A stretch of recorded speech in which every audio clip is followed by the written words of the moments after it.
Hi, NEET U G 2026 registration വളരെ വേഗത്തിൽ മനസ്സിലാക്കുന്ന ഒരു വീഡിയോ ആണിത്. So do watch. അപ്പോൾ നമ്മൾക്ക് neet.nta.nic.in എന്ന വെബ്സൈറ്റിലാണ് നിങ്ങൾ പോകേണ്ടത്. അങ്ങനെ പോയി കഴിയുമ്പോൾ നിങ്ങൾക്ക് ഏറ്റവും താഴേക്ക് സ്ക്രോൾ ചെയ്ത് കഴിഞ്ഞാൽ നിങ്ങൾക്ക് ഇവിടെ കാൻഡിഡേറ്റ് ആക്ടിവിറ്റി കാണാം. ഇവിടെ നിങ്ങൾ registration for NEET U G 2026 click ചെയ്യുക. അങ്ങനെ ക്ലിക്ക് ചെയ്ത് കഴിയുമ്പോൾ നിങ്ങൾക്ക് ഇങ്ങനെ ഒരു വിൻഡോ വരും. ഇവിടെ നിങ്ങൾക്ക് ഒന്ന് ഇൻഫർമേഷൻ ബുള്ളറ്റിൻ ആണ്. ഇൻഫർമേഷൻ ബുള്ളറ്റിൻ എടുക്കേണ്ട കാര്യം നിങ്ങൾക്ക് അവിടെ ഫോട്ടോൻ്റെ സൈസും ഡോക്യുമെൻറ്റ്സ് ഇങ്ങനെ കാര്യങ്ങളൊക്കെ അവർ സ്പെസിഫൈ ചെയ്തിട്ടുണ്ടാവും. അപ്പോൾ അത് ജസ്റ്റ് ഒന്ന് ഡൗൺലോഡ് ചെയ്ത് അതൊന്ന് ജസ്റ്റ് നോക്കി ഫോട്ടോസൊക്കെ ഒന്ന് സെറ്റ് ചെയ്ത് വെക്കുന്നതായിരിക്കും നല്ലത്. നേരത്തെ ചെയ്യണം അത്. മറ്റൊന്ന് ന്യൂ രജിസ്ട്രേഷനും മറ്റൊന്ന് ലോഗിനുമാണ്. സോ ഫസ്റ്റ് ഓഫ് ഓൾ നമ്മൾ ഓൾറെഡി രജിസ്റ്റർ ചെയ്തവരാണെങ്കിൽ ലോഗിൻ പോയാൽ മതി.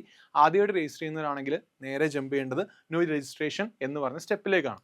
അപ്പോൾ നിങ്ങൾ രജിസ്ട്രേഷൻ പ്രോസസ്സ് കംപ്ലീറ്റ് ചെയ്തതിന് ശേഷം പിന്നെയാണ് ആപ്ലിക്കേഷൻ കംപ്ലീറ്റ് ചെയ്യുന്നതെങ്കിലും ഇനി ഒരുമിച്ചാണ് ചെയ്യുന്നതെങ്കിലും ഒക്കെ നിങ്ങൾക്ക് കയ്യിൽ ഡോക്യുമെൻറ്റ്സ് ഉണ്ടായിരിക്കണം. അത് ശ്രദ്ധിക്കേണ്ട കാര്യമാണ്.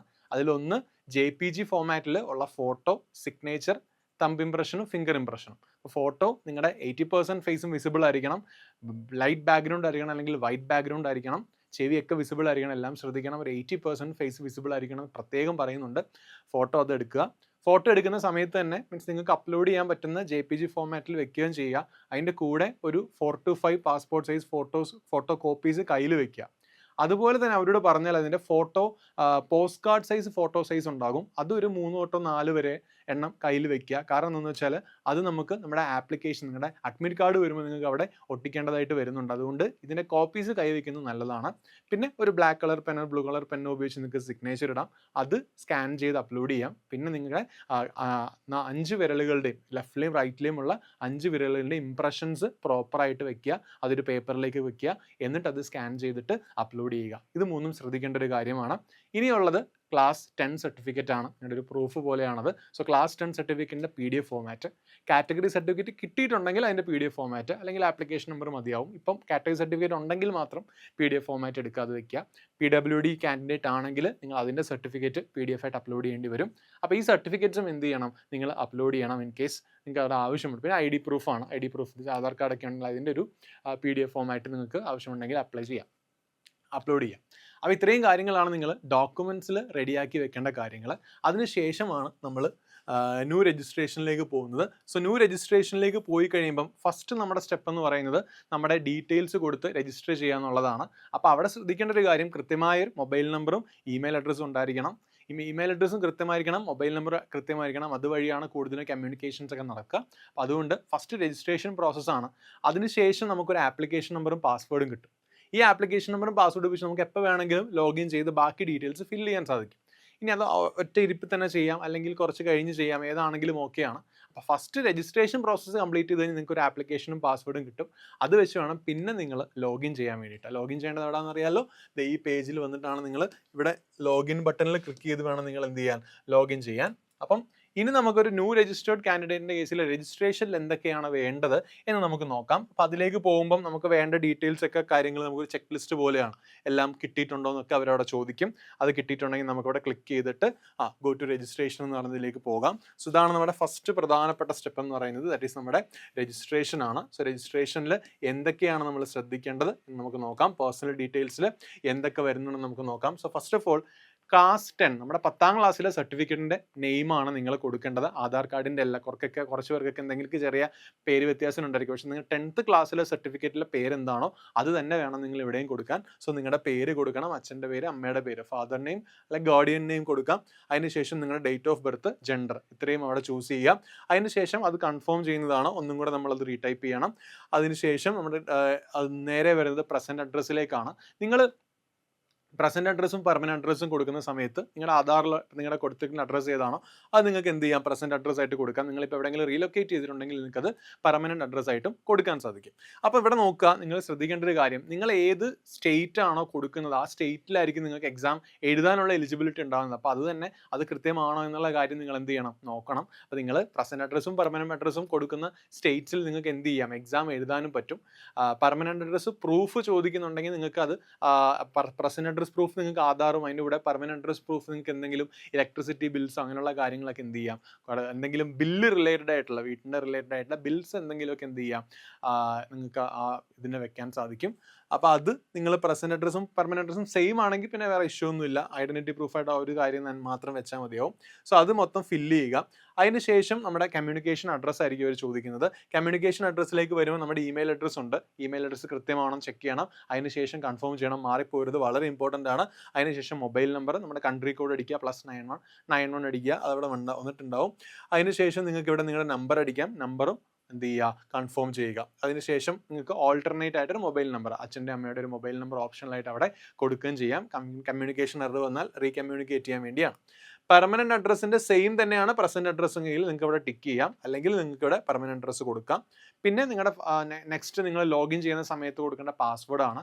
പാസ്വേഡും ഇവിടെ കൃത്യമായി കൊടുക്കുക, മറന്നു പോകരുത്. ഒരു സെക്യൂരിറ്റി ക്വസ്റ്റ്യൻ ഉണ്ടാകും, അതിൻ്റെ ഒരു ആൻസർ ഉണ്ടാകും. ഇത്രയും കാര്യങ്ങൾ കൊടുത്ത് ഇവിടെ ക്യാപ്ചയും എൻ്റർ ചെയ്ത് വേണം നിങ്ങൾ എന്ത് ചെയ്യാൻ, സബ്മിറ്റ് ചെയ്യാൻ. സബ്മിറ്റ് ചെയ്ത് ധൃതി വെച്ച് പോകുന്നതിന് മുമ്പായിട്ട് നിങ്ങൾക്ക് അവിടെ ഒരു റിവ്യൂ പേജ് ഉണ്ടാവും. അപ്പോൾ ആ റിവ്യൂ പേജിൽ നോക്കിയിട്ട് ഞാനിവിടെ എൻ്റർ ചെയ്ത എല്ലാ കാര്യങ്ങളും കറക്റ്റ് ആണ് എങ്കിൽ നിങ്ങൾക്ക് സബ്മിറ്റ് ആൻഡ് സെൻഡ് OTP എന്ന് പറഞ്ഞിട്ട് ഇതുണ്ടാവും.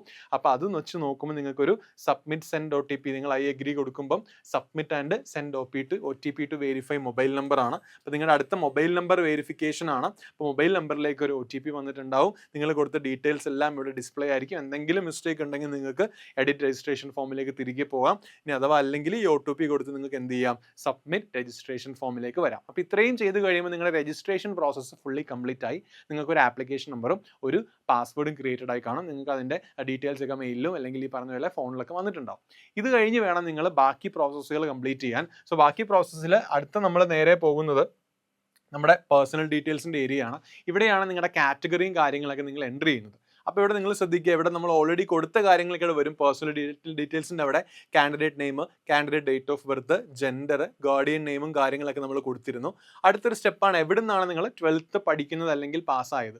അത് നിങ്ങൾക്ക് സ്റ്റേറ്റിൽ ഏതാണോ ആ സ്റ്റേറ്റ് കൊടുക്കാം. തൊട്ട് മുകളിൽ നാഷണാലിറ്റി ഉണ്ട്, ആ നാഷണാലിറ്റി നിങ്ങൾക്ക് എന്ത് ചെയ്യാം, അവിടെ കൊടുക്കാം. അതിനുശേഷം കാറ്റഗറിയാണ് നിങ്ങൾ ശ്രദ്ധിക്കേണ്ട കാര്യം. കാറ്റഗറി നീറ്റിൻ്റെ പോയിന്റ് ഓഫ് വ്യൂ വളരെ ഇമ്പോർട്ടൻ്റ് ആണ്. ജനറൽ കാറ്റഗറി ആണെങ്കിൽ ജനറൽ കൊടുക്കുക. EWS സെൻട്രലിൻ്റെ ബേസിൽ നിങ്ങളുടെ EWS സർട്ടിഫിക്കറ്റ് നിങ്ങൾക്ക് എലിജിബിലിറ്റി ഉണ്ടെങ്കിൽ മാത്രം EWS കൊടുത്താൽ മതി. അല്ലെങ്കിൽ നിങ്ങൾക്ക് എന്ത് ചെയ്യും, ഇപ്പോൾ കീമിൽ ഞാൻ EWS കൊടുത്തു പക്ഷേ നീറ്റിൽ അത് കിട്ടുന്നില്ല എന്ന് പറഞ്ഞ് നിങ്ങൾ വിഷമിക്കേണ്ട. നീറ്റിൽ ജനറലാണ് കൊടുക്കുന്നതെങ്കിൽ ജനറൽ തന്നെ കൊടുത്ത് കീമിൽ EWS ക്ലെയിം ചെയ്യാം. അത് സെപ്പറേറ്റ് സർട്ടിഫിക്കറ്റ് ആണ്. അഥവാ നിങ്ങൾക്ക് സെൻട്രൽ ലിസ്റ്റിൽ EWS ക്ലെയിം ചെയ്യാനുള്ള പോസിബിലിറ്റി ഉണ്ടെങ്കിൽ മാത്രം നിങ്ങൾ ജനറൽ EWS കൊടുക്കുക, അല്ലെങ്കിൽ ജനറൽ മാത്രമാണ് പറ്റുക. ഇനി OBC NCLയിലേക്കാണ്. OBC NCLയുടെ കേസിലും ശ്രദ്ധിക്കേണ്ട കാര്യം, OBC NCL സെൻട്രൽ ലിസ്റ്റ് വരുന്നവരാണ്. അതേപോലെ നോൺ ക്രീമി ലെയർ സർട്ടിഫിക്കറ്റിന് എലിജിബിൾ ആയിട്ടുള്ളവർ എന്ത് ചെയ്യുക, OBC NCL കൊടുക്കുക. OBC NCLയുടെ സർട്ടിഫിക്കറ്റ് നിങ്ങൾക്ക് നിലവിൽ കിട്ടിയിട്ടില്ലെങ്കിൽ അതിൻ്റെ സർട്ടിഫിക്കറ്റ് നമ്പർ, ആപ്ലിക്കേഷൻ ഫോമിൻ്റെ നമ്പർ മാത്രം നിങ്ങൾക്ക് കൊടുത്താൽ മതിയാവും. അതിനുള്ള ഓപ്ഷൻ അവിടെ വരും. അല്ലെങ്കിൽ നിങ്ങൾക്ക് കിട്ടിയിട്ടുണ്ടെങ്കിൽ നിങ്ങൾ എന്ത് ചെയ്യണം, ആ സർട്ടിഫിക്കറ്റ് ഓൾറെഡി കിട്ടി എന്നുള്ള ഓപ്ഷൻ കൊടുത്തിട്ട് അത് ലാസ്റ്റ് PDF ആയിട്ട് അപ്ലോഡ് ചെയ്യുകയും വേണം. ഇനി ജനറൽ കാറ്റഗറി ആണെങ്കിൽ അതും കൊടുക്കാം. പിന്നെ കുറച്ച് കാര്യങ്ങൾ ചോദിക്കുന്നു, ഡയബറ്റിക് ആണോ എന്ന് ചോദിക്കും. ഡയബറ്റിക് ആണോ ചോദിക്കുന്നത്, നിങ്ങൾ ഡയബറ്റിക് ആണെങ്കിൽ സ്വീറ്റ് ആയിട്ടുള്ള എന്തെങ്കിലും നിങ്ങൾക്ക് എക്സാമുകളിൽ കൊണ്ടുപോകാൻ വേണ്ടിയുള്ള എലിജിബിലിറ്റിക്ക് വേണ്ടിയാണ്, അതല്ലെങ്കിൽ അവരതിനെ കരുതാൻ വേണ്ടിയാണ് അവരങ്ങനെ ഉദ്ദേശിക്കുന്നത്. അല്ലെങ്കിൽ നിങ്ങൾക്ക് നോ കൊടുക്കാം. പിന്നെ വരുന്നത് നമ്മുടെ പ്ലേസ് ഓഫ് റെസിഡൻസ് ആണ്, എവിടെയാണ് നിങ്ങൾ താമസിക്കുന്നുള്ളത്. മറ്റൊന്ന് ആനുവൽ ഫാമിലി ഇൻകം, നിങ്ങളുടെ ഒരു ഇൻകം റേഞ്ച് അറിയാൻ വേണ്ടിയാണ്. ഇൻകം സർട്ടിഫിക്കറ്റ് വേണമെന്നൊന്നുമില്ല. പിന്നെ കൺട്രി ഓഫ് റെസിഡൻസ് ഉണ്ട്. മറ്റൊന്ന് മോഡ് ഓഫ് പ്രിപ്പറേഷൻ. ഇതൊക്കെ ഡാറ്റ കളക്ഷന് വേണ്ടി മാത്രമാണ്. നിങ്ങളിപ്പം എൻട്രൻസ് സെൽഫായിട്ടാണ് പഠിക്കുന്നത്, സെൽഫ് സ്റ്റഡി എന്ന് കൊടുക്കാം. ട്യൂഷൻ എടുക്കുന്നുണ്ടെങ്കിൽ ട്യൂഷൻ എന്ന് കൊടുക്കാം. അല്ലെങ്കിൽ കോച്ചിങ് ഉണ്ടെങ്കിൽ കോച്ചിങ് എന്ന് കൊടുക്കാം. ഏതാണെങ്കിലും ഓക്കെയാണ്. പിന്നെ അതിനുശേഷം ട്രഡീഷണൽ ഡ്രസ്സ്, നിങ്ങൾക്ക് ഇപ്പോൾ എന്തെങ്കിലും പർദ്ദയോ അല്ലെങ്കിൽ അങ്ങനത്തെ എന്തെങ്കിലും റിലീജിയസ് ആയിട്ടുള്ള എന്തെങ്കിലും ഡ്രസ്സസ് നിങ്ങൾ ഫോളോ ചെയ്യുന്നുണ്ടെങ്കിൽ നിങ്ങൾക്ക് അത് കൊടുക്കാം. അപ്പോൾ നിങ്ങളത് കുറച്ചുകൂടെ നേരത്തെ എക്സാം ഹാളിൽ എത്തേണ്ടി വരും. അത് അവർ അതെല്ലാം ചെക്ക് ചെയ്തൊക്കെ നിങ്ങൾക്ക് കയറാൻ വേണ്ടി നിങ്ങൾ കുറച്ചും കൂടെ നേരത്തെ എക്സാം ഹാളിൽ എത്തിയാൽ മതിയാവും. അപ്പോൾ അത് പ്രയോറിറ്റി ഉണ്ട്. നിങ്ങൾക്ക് അതും കൊടുത്തതിന് ശേഷം ക്യാപ്ച കൊടുക്കുമ്പോൾ നിങ്ങളുടെ പേഴ്സണൽ ഡീറ്റെയിൽസ് കംപ്ലീറ്റ് ആകും. പേഴ്സണൽ ഡീറ്റെയിൽസ് കംപ്ലീറ്റ് ആയി കഴിഞ്ഞാൽ നേരെ വരുന്നത് നമ്മുടെ നെക്സ്റ്റ് PW ഡീറ്റെയിൽ, നമ്മുടെ നിങ്ങൾ PW ദാറ്റ് ഈസ് PWBD എന്തെങ്കിലും കാൻഡിഡേറ്റ് ആണെങ്കിൽ അത് കൊടുക്കേണ്ട ഡീറ്റെയിൽസ് ആണ് വരുന്നത്. നിങ്ങൾ അങ്ങനെ ഒരു കാൻഡിഡേറ്റ് അല്ലെങ്കിൽ നിങ്ങൾക്ക് അത് നോ കൊടുത്ത് നിങ്ങൾക്ക് അടുത്ത സ്റ്റെപ്പിലേക്ക് പോകാം. ഇനി നിങ്ങൾ ഒരു PWD കാൻഡിഡേറ്റ് ആണെങ്കിൽ യെസ് ആണെങ്കിൽ നിങ്ങളുടെ പേരും അതേപോലെ ഡേറ്റ് ഓഫ് ബർത്തും മെയിലൊക്കെ അവിടെ വരും. ഡിസബിലിറ്റി സർട്ടിഫിക്കറ്റ് ഉണ്ടെങ്കിൽ നിങ്ങൾക്ക് I have A disability certificate, അതിൻ്റെ ഡീറ്റെയിൽസ് ഇവിടെ കൊടുക്കാം. ഡിസബിലിറ്റി സർട്ടിഫിക്കറ്റ് നമ്പറും അതൊന്ന് കൺഫേം ചെയ്യണം. പിന്നെ ഇഷ്യൂയിങ് അതോറിറ്റി കാര്യങ്ങളെല്ലാം കൊടുത്ത് നിങ്ങൾക്ക് എന്ത് ചെയ്യാം, ആ സർട്ടിഫിക്കറ്റ് ഡീറ്റെയിൽസ് അവിടെ കൊടുക്കാം. അതിനുശേഷം ക്യാപ്ച കൊടുത്ത് സബ്മിറ്റ് ആൻഡ് നെക്സ്റ്റിലേക്ക് പോകാം. ഇനി സർട്ടിഫിക്കറ്റിൻ്റെ ആപ്ലിക്കേഷൻ പ്രോസസ്സിംഗ് ആണെങ്കിൽ അതിൻ്റെ ഓപ്ഷനും അവിടെ ഉണ്ടാകും, അത് ശ്രദ്ധിക്കുക. അതിനുശേഷമാണ് പേഴ്സണൽ ക്രെഡൻഷ്യൽ, നമ്മൾ ഓൾറെഡി പറഞ്ഞു. അതിനുശേഷമാണ് നമ്മുടെ ആധാർ, ദാറ്റ് ഈസ് ആധാർ ഡീറ്റെയിൽസിലേക്ക് വരുന്നത്. അതായത് ഞാനിവിടെ ആധാർ ഡീറ്റെയിൽസ് ഷെയർ ചെയ്യാൻ വേണ്ടി കൺസെൻറ്റ് ചെയ്യുന്നുണ്ടോ എന്നുള്ളതാണ് അടുത്ത പ്രധാന സ്റ്റെപ്പ് എന്ന് പറയുന്നത്.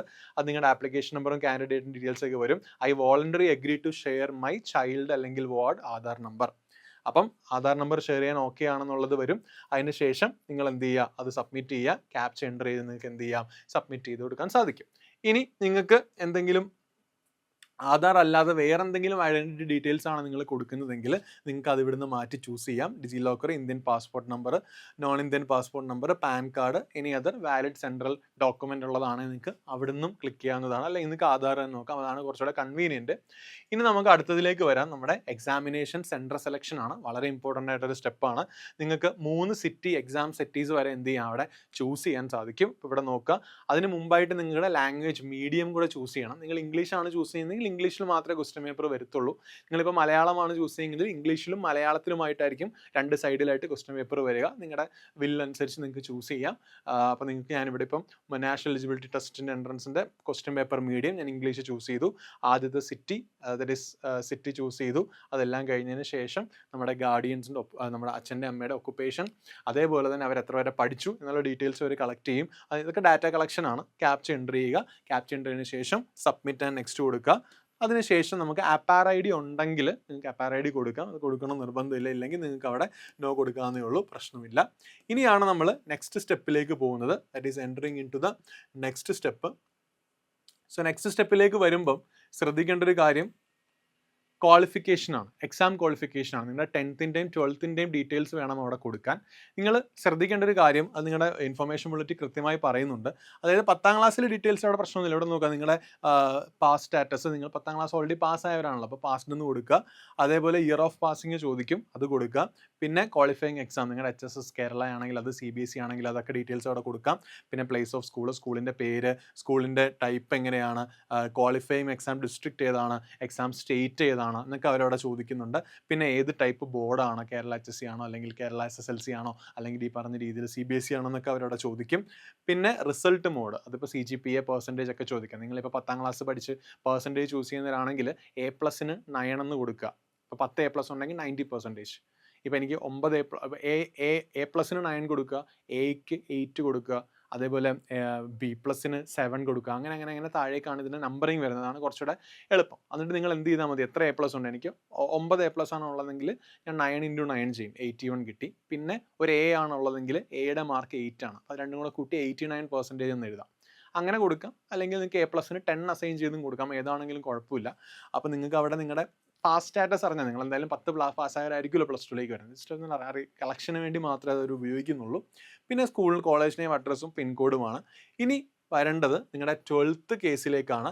12th കേസിലേക്ക് വരുന്ന സമയത്ത് നിങ്ങളുടെ പാസ് സ്റ്റാറ്റസും കാര്യങ്ങളും കൊടുക്കണം, ഇയർ ഓഫ് പാസിംഗ് കൊടുക്കണം, place of schooling, qualifying examination, exam status, പിന്നെ നിങ്ങളുടെ സ്കൂൾ ബോർഡ്, റിസൾട്ട് മോഡ്. ഇപ്പോൾ +2 മാർക്ക് മോഡാണ്, അപ്പോൾ നിങ്ങൾക്ക് പെർസെൻറ്റേജ് കണ്ടുപിടിക്കാൻ വളരെ എളുപ്പമാണ്. അത് കൊടുത്ത് നിങ്ങൾക്ക് പെർസെൻറ്റേജ് കണ്ടുപിടിക്കാം.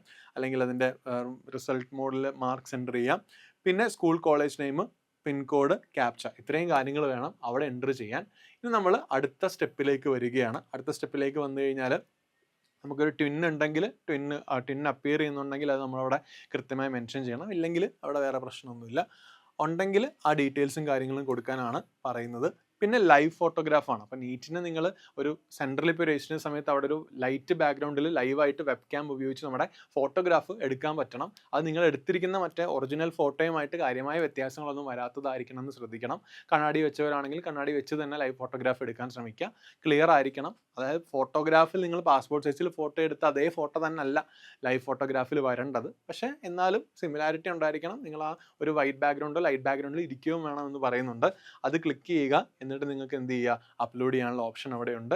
ലൈവ് ഫോട്ടോഗ്രാഫ് അപ്ലോഡ് ചെയ്തതിന് ശേഷം നമ്മൾ നേരെ പോകുന്നത് ഫൈനലി നമ്മുടെ ഏരിയയിലേക്കാണ്. അതായത് നിങ്ങൾ ലാസ്റ്റ് അപ്ലൈ ചെയ്യേണ്ട, അതായത് നിങ്ങളുടെ അപ്ലോഡിങ് ഓഫ് നെസസറി ഡോക്യുമെൻറ്റ്സ് ആണ്. നിങ്ങൾ കൊടുത്ത പ്രകാരം നിങ്ങൾക്ക് അപ്ലോഡ് ചെയ്യേണ്ട ഡോക്യുമെൻറ്റ്സ് എല്ലാം നിങ്ങൾ ഇവിടെ കൊടുക്കണം.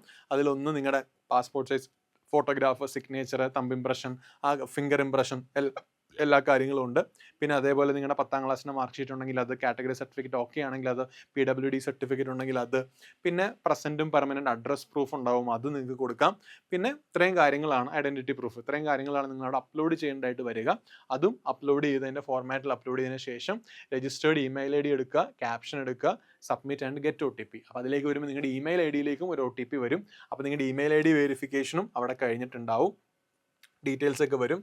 അതിന് ശേഷമാണ് നമ്മുടെ ഫീ പേയ്മെൻറ്റിലേക്ക് പോകുന്നത്. നിങ്ങൾക്ക് ക്രെഡിറ്റ് കാർഡിന് നെറ്റ് ബാങ്കിങ്, UPI പേയ്മെൻറ്റ് എല്ലാം നിങ്ങൾക്ക് അവിടെ പോസിബിൾ ആണ്. ഫീ പേയ്മെൻറ്റും കഴിഞ്ഞതിന് ശേഷം നിങ്ങളുടെ ഈ രീതിയിൽ നിങ്ങളുടെ ആപ്ലിക്കേഷൻ, ഈ കാണുന്ന രീതിയിൽ നിങ്ങളുടെ ആപ്ലിക്കേഷൻ നമ്പർ അടക്കം ഒരു കൺഫർമേഷൻ പേജ് വന്നിട്ടുണ്ടായിരിക്കും. അത് നിങ്ങൾ PDF ആയിട്ട് എവിടെയെങ്കിലും സേവ് ചെയ്ത് വെക്കുക. ഫ്യൂച്ചറിൽ നിങ്ങൾ എക്സാം കഴിഞ്ഞ് നിങ്ങൾ MBBSനോ അല്ലെങ്കിൽ BDSനോ ഏത് കോഴ്സാണോ പോകുന്നത് ആ കോഴ്സിൻ്റെ അവിടെ ചെന്ന് നിങ്ങൾ ചെല്ലുമ്പോൾ അവർ ചിലപ്പോൾ ആപ്ലിക്കേഷൻ പേജിൻ്റെ ഇതൊക്കെ ചിലപ്പോൾ ചോദിക്കാറുണ്ട്. അപ്പോൾ അതുകൊണ്ട് നിങ്ങൾ ഇതൊന്ന് എടുത്ത് വെക്കുന്നത് നല്ലതാണ്. പല കാര്യങ്ങൾക്കും നമുക്കിത് ഹെൽപ്ഫുൾ ആകും. അപ്പോൾ ഇത് ഫൈനലി നമ്മുടെ കയ്യിൽ PDF ആയിട്ട് വെക്കുക. പിന്നെ അത് കഴിഞ്ഞ് നമുക്ക് പ്രിൻ്റ് എടുത്ത് വെക്കുന്നതാണെങ്കിലും ഓക്കെ ആണ്. അപ്പോൾ ഇത്രയും സ്റ്റെപ്പുകൾ നിങ്ങൾ കൃത്യമായിട്ട് ചെയ്ത് കഴിയുമ്പോഴാണ് നിങ്ങളുടെ NEET application step process completely okay ആവുന്നത്. ഡൗട്ട്സ് ഉണ്ടെങ്കിൽ നിങ്ങൾക്ക് കമൻറ്റ് ബോക്സിൽ ചോദിക്കാം. അതനുസരിച്ച് നമുക്ക് ക്ലിയർ ചെയ്ത് തരാം. So thank you so much.